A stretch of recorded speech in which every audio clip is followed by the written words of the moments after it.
बिस्मिल्लाहिर्रहमानिर्रहीम अस्सलामुअलैकुम। Welcome to my YouTube channel chemistry with Mubeen. अगर आप चाहते हैं कि आपको मेरे हर आने वाले लेक्चर का नोटिफिकेशन आपके मोबाइल पे मिले तो आप यूट्यूब से मेरे चैनल को सर्च करें। सर्च करने के बाद सब्सक्राइब करें और साथ ही बेल आइकन को प्रेस कर दें ताकि हर आने वाले लेक्चर का नोटिफिकेशन आपको आपके मोबाइल पे मिल सके। सेकेंड ईयर की केमिस्ट्री का चैप्टर नंबर 12 और आज हम कैनिज़ारोस रिएक्शन पढ़ने जा रहे हैं। लास्ट टाइम हमने लास्ट लेक्चर में ये बात सीखी थी कि कैनिज़ारो रिएक्शन कौन से कंपाउंड्स शो करेंगे।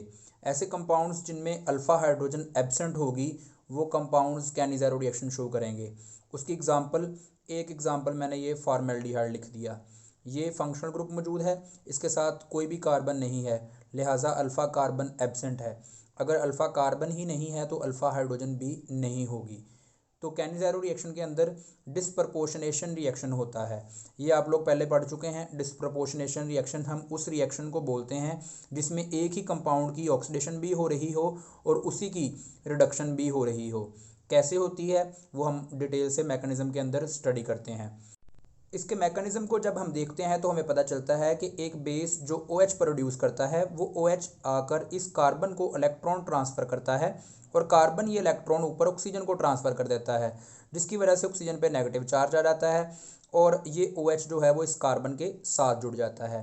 तो अब ये जो OH है ये इस कार्बन को कहता है यार अच्छी दोस्ती है, तुमने एक ऑक्सीजन के साथ बॉन्ड करने के लिए मेरा बॉन्ड तोड़ दिया है, चलो मेरा बॉन्ड वापस करो, मैंने दोबारा तुम्हारे साथ बॉन्ड बनाना है। तो कार्बन सोचता है कि यार इधर तुम भी ऑक्सीजन हो, नीचे भी ऑक्सीजन आ गया। तो फिर कार्बन अपनी इस दोस्ती को बरकरार रखने के लिए, क्योंकि अब ये इलेक्ट्रॉन कार्बन को मिल रहे हैं, कार्बन ज़्यादा इलेक्ट्रॉन तो रख नहीं सकता, तो कार्बन अपना एक इलेक्ट्रॉन हाइड्रोजन को देकर निकाल देता है और खुद के इलेक्ट्रॉन की कमी इधर ऑक्सीजन से पूरी कर लेता है। तो इस तरह हाइड्रोजन नेगेटिव आयन की फॉर्म में उतर जाता है, इसे हम हाइड्राइड आयन बोलते हैं। और यहाँ पर कार्बन का ऑक्सीजन के साथ डबल बॉन्ड बन जाएगा, नीचे इसके साथ OH है और एक इसके साथ H है। इसी को स्ट्रक्चर को अगर हम घुमा के लिखें तो ये H C double bond O और ये OH इसके आगे हम लिख सकते हैं, ये है फॉर्मिक एसिड। तो एक मॉलिक्यूल के अंदर बेस ने आकर क्या किया, फॉर्मिक एसिड बना दिया। और ये वाला जो नेगेटिव हाइड्राइड आयन उतरा है, हाइड्रोजन तो इलेक्ट्रॉन बेर नहीं कर सकता, ये बहुत जल्दी जाकर दूसरे फॉर्मेल्डिहाइड की कार्बन को इलेक्ट्रॉन ट्रांसफ़र कर देगा, जिसकी वजह से ये इलेक्ट्रॉन यहाँ से ऊपर जाएंगे तो इस ऑक्सीजन के ऊपर नेगेटिव चार्ज आ जाएगा और इस कार्बन के साथ 3 हाइड्रोजन रह जाएंगी। और फिर उसके बाद क्या होगा, यहाँ पर ये दूसरा मॉलिक्यूल था और इसका रिएक्शन यहाँ तक हो गया। ये जो फॉर्मिक एसिड था, एसिड का काम क्या होता है, प्रोटॉन प्रोड्यूस करना। ये फॉर्मिक एसिड यहाँ पर आयोनाइज होकर प्रोटॉन प्रोड्यूस करेगा। ये प्रोटॉन, ये जो दूसरा इस तरह का मॉलिक्यूल था आयन की फॉर्म में कन्वर्ट हुआ था, वो इस प्रोटॉन को कैप्चर कर लेगा। कैप्चर करने के बाद ये H इसके साथ यहाँ लग जाएगा, ये रह जाएगा H C H और H उसके ऊपर क्या आ जाएगा, OH। ये हो जाएगा CH3 और आगे OH, यानी कि ये मेथनॉल बन गई। मेथनॉल को हम आमतौर पर मिथाइल अल्कोहल भी बोलते हैं। फिर उसके बाद ये जो यहाँ से इस फॉर्मिक एसिड ने अपना प्रोटॉन इसको दिया था तो इसका एक आयन बना पड़ा है, नेगेटिव आयन। इसके लिए हम इसके अंदर एक बेस का मॉलिक्यूल ऐड करते हैं, NaOH। तो NaOH जो है वो क्या करेगा, यहाँ से सोडियम पॉजिटिव इस O नेगेटिव के साथ मिल जाएगा और OH नेगेटिव दोबारा प्रोड्यूस हो जाएगा। ये क्या है, वो बेस है जिसने इस रिएक्शन को स्टार्ट पे शुरू किया था।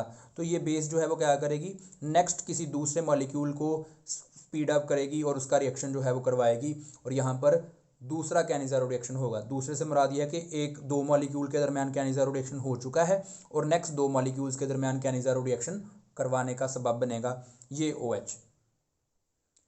इस कैनिज़ारो रिएक्शन के नतीजे में जो प्रोडक्ट बनी थी, हमारे पास फॉर्मेल्डिहाइड था, उससे एक मिथाइल अल्कोहल बनी और दूसरा सोडियम फॉर्मेट बना। अब हम देखते हैं कि इस रिएक्शन में हुआ क्या है।